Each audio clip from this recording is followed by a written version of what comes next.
The morning of April 9th, 1288, the Bạch Đằng River in northern Vietnam.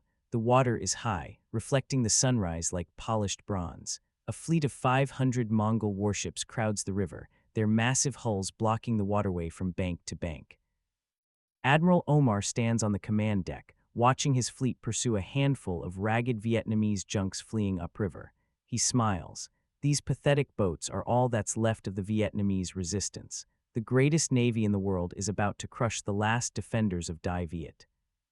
Then the tide begins to turn, the water level drops, and Omar sees them. Thousands of iron-tipped wooden stakes rising from the riverbed like the teeth of a colossal trap. His smile dies, the trap snaps shut. How does a small kingdom squeezed between the jaws of the largest empire in human history not just survive, but humiliate the invaders so completely that the conquerors erase it from their own chronicles? How does a general with barely 8,000 fighting men drown an army of 20,000 Mongols and capture their fleet? This is the story the Mongol Empire tried to bury, the story of the battle that shattered the myth of Mongol invincibility. The story of General Trần Hưng Đạo and the day Vietnam turned a river into a graveyard. But to understand why this victory matters, you need to understand what the Mongols were in 1287. They weren't just an empire, they were a force of nature. The year is 1287. The Mongol Empire stretches from the Pacific Ocean to the gates of Vienna. It is the largest contiguous land empire in human history. Genghis Khan's grandson, Kublai Khan, rules from his palace in Dadu, modern-day Beijing. He has conquered China, the wealthiest civilization on Earth. He has crushed the Song dynasty after decades of resistance. He has built the Yuan dynasty and controls more territory than any ruler in history. His armies are considered invincible. They have annihilated every force that dared to resist. The Khwarezmian Empire, destroyed. The Abbasid Caliphate, erased. Baghdad, the jewel of Islam, burned to ashes with hundreds of thousands dead. Central Asia, a Mongol highway. Russia, conquered. Poland and Hungary, invaded and devastated. Korea, vassalized. The Mongols don't negotiate. They don't compromise. They demand absolute submission or total annihilation. Before we continue, if you enjoy learning about the forgotten stories that powerful empires tried to erase from history, consider hitting that like button and subscribing.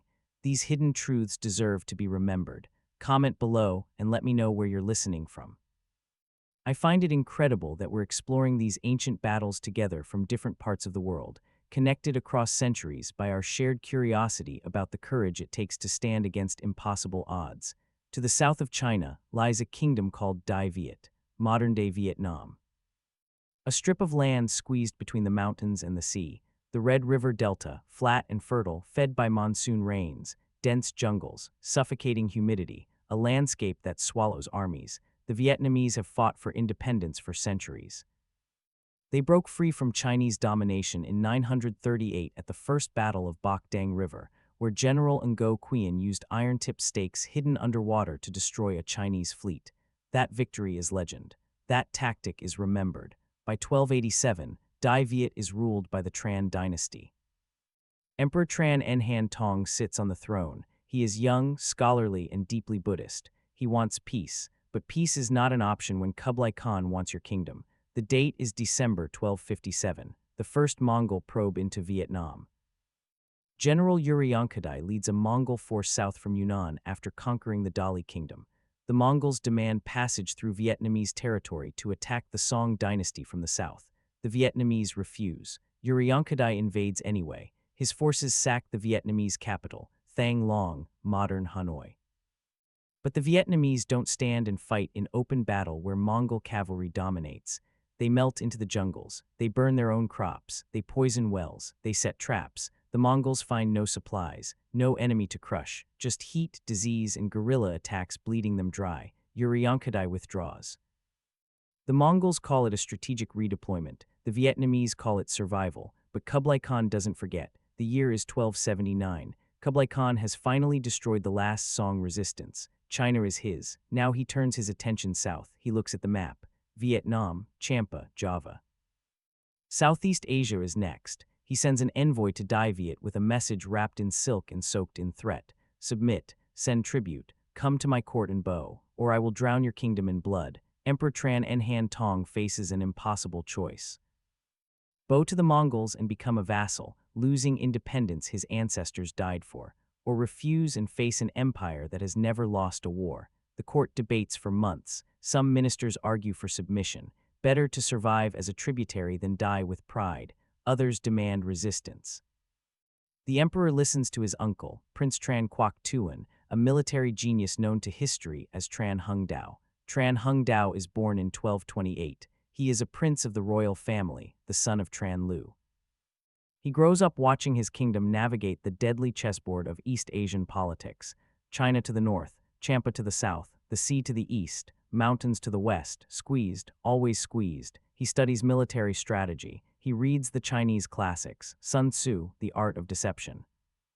The art of turning weakness into strength. He understands that Vietnam cannot match the Mongols in open battle. Mongol cavalry would shatter Vietnamese formations like pottery. Mongol siege engines would reduce Vietnamese fortifications to rubble. But Vietnam has advantages the Mongols don't understand: the jungle, the rivers, the monsoon. The knowledge of the land, and the will to bleed the enemy dry. In 1284, Kublai Khan launches the second invasion. This time he is serious. Prince Toghan, Kublai's own son, commands the land forces. General Sojtu and Admiral Omar lead supporting armies. The total force numbers over 50,000 troops, experienced veterans of the conquest of China. In December 1284, Toghan crosses the border from Yunnan with 30,000 men. In January 1285, Omar's fleet sails south with another 20,000 soldiers and a massive naval armada. The Mongols march into Vietnam like a tsunami. They expect the Vietnamese to collapse. They expect the capital to surrender. They expect tribute, grain, and submission. They get none of it. Trần Hưng Đạo implements his strategy: scorched earth. The Vietnamese burn their own rice fields. They evacuate the cities. They poison the wells. They destroy the bridges.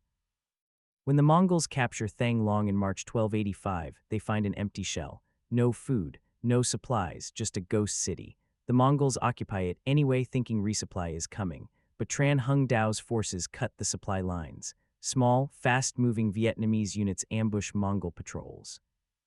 They attack at night. They vanish into the jungle. They kill stragglers. They create terror. Omar's fleet tries to support the land forces, but Vietnamese fire ships attack the Mongol vessels in the narrow rivers. The Mongols are trapped in enemy territory with dwindling supplies and no clear enemy to fight. In April 1285, Omar's fleet battles Emperor Tran Nhan Tong's ships off the coast of Haiphong. Omar nearly captures the Vietnamese emperor himself, but the battle is inconclusive and the Mongols are starving. In June, Prince Toghan orders a retreat. He tries to coordinate with Sojtu and Omar, but communication breaks down. The retreat becomes chaos. Vietnamese forces harry the withdrawing Mongols every step. Sojtu is killed in battle while trying to escape. Omar and his companion Liu Gui barely make it to the coast, find a small boat, and sail back to China. Thousands of Mongol soldiers die on the retreat. Thousands more are captured. The second invasion collapses. Kublai Khan is enraged. He has never suffered such humiliation. Japan defeated his invasion fleets with the help of typhoons, the kamikaze, the divine winds. But Vietnam defeated him with stakes in the mud and fire in the jungle. This is unacceptable. The Mongols are supposed to be invincible. They conquered China. They crushed the Islamic world.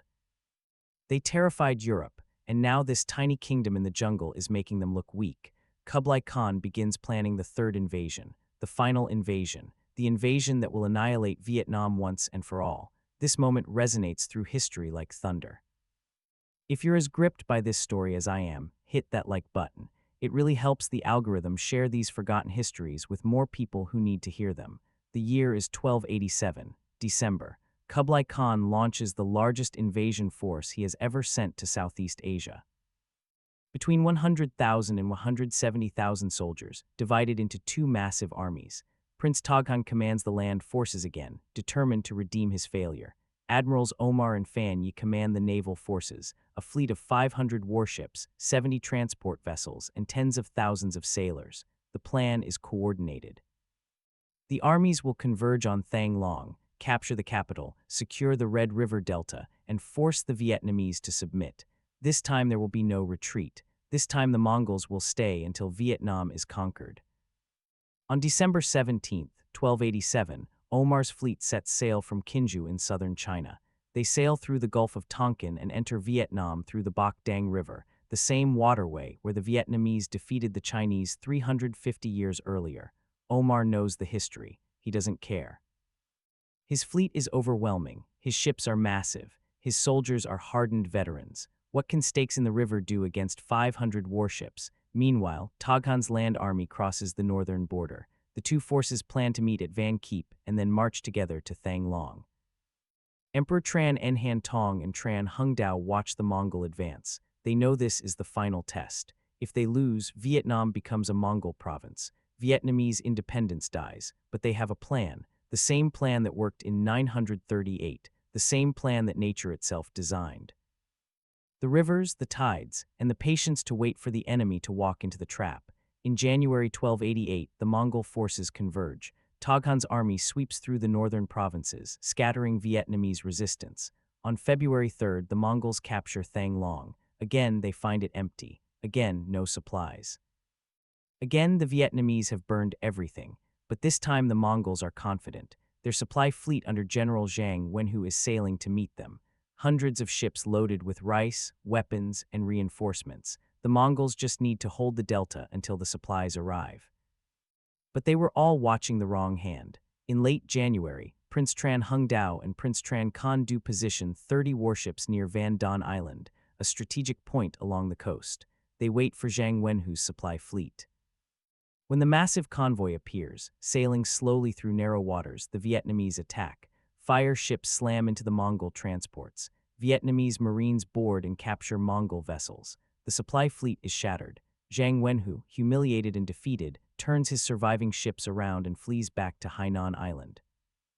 Other supply ships are blown off course by the fierce northeast monsoon winds that hammer the coast in winter. The Mongols in Thang Long wait for supplies that will never come. By early March, the Mongol army is starving. The soldiers are eating their horses. Disease spreads through the camps. Dysentery, malaria, the tropical heat and humidity rot supplies and morale. On March 5th, Prince Toghan evacuates Thang Long. He orders a withdrawal back to Van Keep, the Mongol base on the coast. The retreat is a nightmare. Vietnamese forces destroy bridges. They create ambushes in the jungle. They attack the Mongol columns relentlessly. On March 30th, Toghan orders a full retreat back to China. The land army marches north toward the border. The naval fleet under Omar and Phan Yi prepares to evacuate through the Bạch Đằng River, the same route they used to enter Vietnam. Tran Hung Dao has been waiting for this moment since December.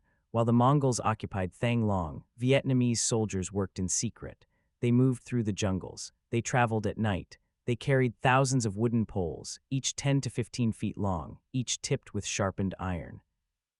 Beginning in March 1288, Tran Hung Dao's men plant these stakes in the bed of the Bạch Đằng River and its tributaries, the Chan River, the Ken River, and the Rut River. The stakes are hammered deep into the mud, angled to face downriver, positioned where the water is deep enough at high tide to hide them completely, but shallow enough at low tide to rip the hulls of ships like paper. Thousands of stakes, a forest of death beneath the water. Invisible, waiting, Tran Hung Dao stations his ambush forces along the riverbanks and behind the reefs of Gen Kok, Dong Kok, and Phong Kok. He hides small Vietnamese junks on the Khoi, Tai, Gia Duoc, and Dien Cong rivers, tributaries that feed into Bạch Đằng. His army deploys in Hung Yen along the left bank and at Trang Ken along the right bank. Every position is chosen. Every soldier knows his role. Now they wait for the tide. The morning of April 9th, 1288, high tide. The Bạch Đằng River is swollen, deep, and navigable. Admiral Omar's fleet of 500 warships enters the river, retreating toward the open sea and safety. The massive Mongol vessels crowd the waterway, their sails filled, their decks packed with infantry. Omar is confident. The Vietnamese fleet is tiny. The Vietnamese are defeated. This is just a withdrawal. The war will be fought again another year, with better planning, better supplies. The Mongols never lose forever. They always come back. A small flotilla of Vietnamese junks appears ahead of the Mongol fleet, maybe 20 boats, tiny compared to the armada. The Vietnamese boats sail directly at the Mongols, then fire arrows and turn to flee upriver. It looks like desperation. It looks like a final, pathetic attempt to slow the retreat. Omar orders his fleet to pursue and destroy them. The Mongol warships surge forward, chasing the fleeing Vietnamese boats deeper into the river. The Vietnamese junks are faster in the shallow water, darting ahead, always just out of reach. The Mongols follow. Omar wants to crush them. He wants to teach them the price of defiance. Then the tide begins to turn. It starts slowly. The water level drops inch by inch. The river current reverses. The Mongol ships, heavy and deep-hulled, begin to settle lower, and then the first ship hits the stakes. The sound is wood splintering. The hull rips open. Water pours in. The ship lurches, impales itself on multiple stakes, and begins to sink. Then another ship hits the stakes. Then another. Within minutes, dozens of Mongol warships are stuck, their hulls punctured, their crews screaming. The ships behind them try to stop, but the current pushes them forward into the stakes. The river becomes a nightmare of collapsing vessels, drowning men, and chaos. The Vietnamese junks that fled now turn around. They were never fleeing. They were bait, and now the trap is sprung. Vietnamese archers unleash volleys of arrows into the immobilized Mongol ships. Vietnamese fire ships, small boats loaded with flammable materials, crash into the stuck warships and ignite. Flames spread across the fleet. Mongol soldiers trapped on sinking or burning ships jump into the water. The current pulls them into the stakes. They drown. They are shot by archers. They die by the thousands. Admiral Fan Yi, commanding a section of the fleet, sees the disaster unfolding. He tries to escape by jumping into the river. Vietnamese soldiers pull him out and execute him on the spot. Omar's command ship is surrounded. Vietnamese junks swarm it like wolves. Mongol soldiers fight desperately, but they are overwhelmed.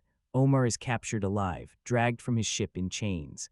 The battle lasts from sunrise to sundown. By nightfall, the Mongol fleet is annihilated. 400 warships are captured or destroyed. Tens of thousands of Mongol soldiers are dead, drowned, or prisoners. The Bạch Đằng River runs red with blood, and the tide carries corpses out to sea for days. Meanwhile, Prince Toghan's land army retreats north toward the Chinese border.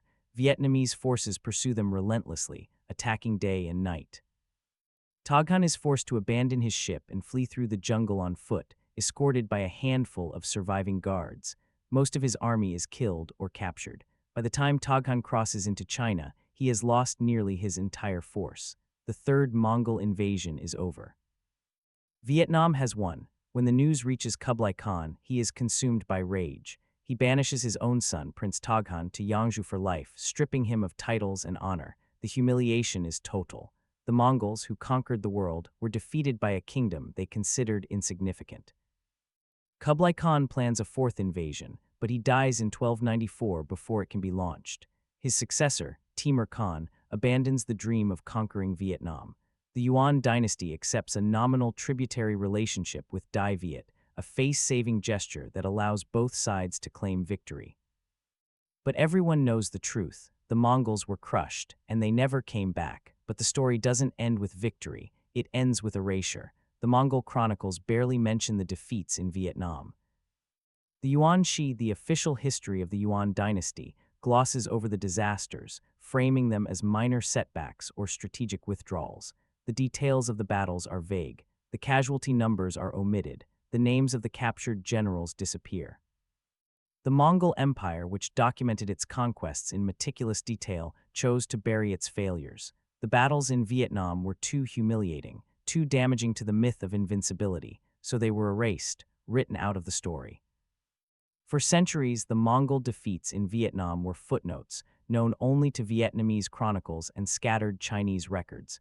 This is why this battle matters. It's not just a military victory. It's a victory that the losers tried to erase from history. The Mongols wanted the world to remember their conquests and forget their failures. They wanted the myth of invincibility to survive even when the reality didn't. Vietnam shattered that myth, not once, not twice, but 3 times. And the third time at Bạch Đằng, they humiliated the greatest navy the Mongols ever assembled. If you found this story as powerful as I did, please give this video a like. It really helps the algorithm share these hidden histories with more people. And if you want to dive deeper into the forgotten battles that empires tried to bury, make sure you're subscribed. I have a question for you to answer in the comments. If you were Trần Hưng Đạo, facing an enemy with overwhelming force, would you have risked everything on a single trap, or would you have continued guerrilla warfare and avoided direct battle? I read every comment, and I'd love to hear your take. the legacy of Tran Hung Dao and the Battle of Bac Dang echoes through Vietnamese history like a war drum. This was not just a battle. It was proof that courage, strategy, and knowledge of the land can defeat overwhelming force. It was proof that empires are not invincible. It was proof that a people who fight for their freedom on their own soil are the most dangerous enemy in the world. Tran Hung Dao became a legend. The Vietnamese people built temples in his honor. They named him Hung Dao Dai Vuong, the Great Lord Hung Dao, a title of reverence reserved for national saints. Nearly every Vietnamese city has a street named after him. Statues of him stand across the country, often depicted pointing toward the sea, vigilant against invaders. He is not remembered as a brutal warlord. He is remembered as a defender, a protector, a man who saved his country when no one believed survival was possible. Emperor Tran Nhan Tong, who led his people through 3 invasions, later abdicated the throne and became a Buddhist monk, founding the Truc Lam Zen school. He spent his final years in meditation, seeking peace after decades of war, but he never forgot the stakes in the river. The trap that saved Vietnam, the Battle of Bac Dang in 1288, is celebrated as one of the greatest victories in Vietnamese military history. It sits alongside the original Battle of Bac Dang in 938, where Ngo Quyen defeated the Chinese using the same tactic. The Vietnamese proved twice that rivers can become graveyards, and that patience is a weapon. The same strategy that worked against the Southern Han dynasty in the 10th century worked against the Mongol Empire in the 13th century. The land remembers, the people remember. And the tactic, brutal and brilliant, becomes legend. The Mongol defeats in Vietnam also had strategic consequences for the region. When surrounding kingdoms saw that Vietnam had repelled the Mongols 3 times, they gained confidence. The myth of Mongol invincibility, already damaged by the failed invasions of Japan and the typhoons called kamikaze, was shattered completely in Southeast Asia. The Mongols never established lasting control south of China. Champa remained independent. Burma remained independent. The Mongol tide, which seemed unstoppable, broke against the jungles and rivers of Southeast Asia. Centuries later, during the Vietnam War, the legend of Tran Hung Dao was invoked again. The Vietnamese communists used his image in propaganda, framing their resistance against the United States as the continuation of a 1,000-year struggle against foreign invaders. The message was clear: we have defeated the Chinese, we have defeated the Mongols, we have defeated the French, and we will defeat you too. The historical memory of Bac Dang became a weapon in the modern era, proof that Vietnam does not surrender. Today, if you visit the site of the Battle of Bac Dang in Quang Ninh Province, you will find memorials and reconstructed stakes. Archaeologists have discovered original iron-tip stakes from the 1288 battle, though some may date to later periods. The river still flows, the tides still rise and fall, and the story of General Tran Hung Dao and the day he drowned an empire lives on. The trap at Bac Dang was more than wood and iron. It was the culmination of centuries of Vietnamese resistance. It was the knowledge that the land itself is an ally. It was the understanding that empires, no matter how powerful, cannot conquer a people who refuse to be conquered. The Mongols rode across the steppes of Asia, crushing armies in open battle. But in the jungles and rivers of Vietnam, their horses were useless. Their siege engines were irrelevant. Their numerical superiority meant nothing. The Vietnamese turned the terrain into a weapon, the rivers into traps, and the monsoon into an executioner. This is the battle the Mongols tried to erase, the battle that history almost forgot, the battle where 500 warships became coffins and an empire learned that invincibility is a lie. The Vietnamese remember. The world should remember too, because the lesson of Bac Dang is eternal. No empire lasts forever, no conqueror is unstoppable, and a people fighting for their freedom on their own land are the most formidable force in history. General Tran Hung Dao stands immortalized in bronze and stone across Vietnam, his hand pointing toward the horizon, his eyes scanning for invaders who will never come again. The stakes are gone, rotted into the mud centuries ago, but the river still remembers the day it swallowed an empire. And the Vietnamese people still tell the story of the general who turned water and wood into the grave of Mongol invincibility. That is the legacy. That is the triumph. That is the battle Genghis Khan's heirs tried to erase. But history, like the tide, cannot be controlled. It rises. It reveals the truth, and the truth is this. On April 9th, 1288, Vietnam defeated the Mongols so completely that the conquerors were too ashamed to write it down. But the victors remembered, and their children remember, and now you remember too.